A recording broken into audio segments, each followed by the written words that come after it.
Hamas نے غزہ میں امن کے لیے امریکی صدر ٹرمپ کے مجوزہ امن منصوبے پر مشروط آمادگی ظاہر کر دی۔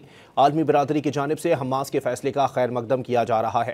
امید ظاہر کی گئی ہے کہ غزہ میں اب واقعی امن قائم ہو جائے گا۔ فلسطین کے صدر محمود عباس نے غزہ میں امن کے لیے پیش رفت پر اطمینان کا اظہار کیا ہے۔ حماس کے بیان پر اپنے رد عمل میں محمود عباس نے کہا کہ ہر کسی کو قومی ذمہ داری سمجھتے ہوئے غزہ میں امن کے لیے اپنا کردار ادا کرنا ہوگا۔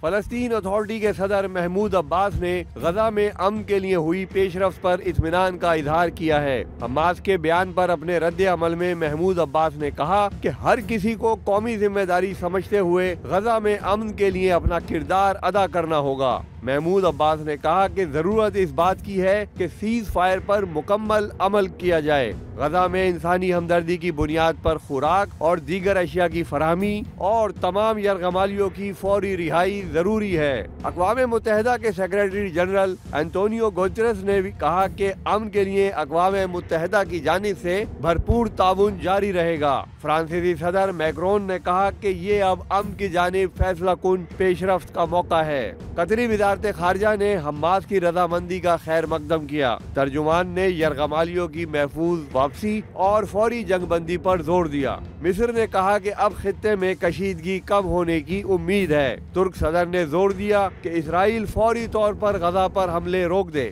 برطانوی وزیر اعظم کیئر سٹارمر کا کہنا تھا کہ اب موقع ہے کہ لڑائی ختم ہو اور یرغمالی اپنے گھروں کو لوٹیں۔ اطالوی وزیر اعظم نے کہا کہ جنگ بندی کی کوششوں میں کردار ادا کرنے کو تیار ہیں۔ جرمن چانسلر نے بھی کہا کہ غزہ لڑائی فوری ختم ہونی چاہیے۔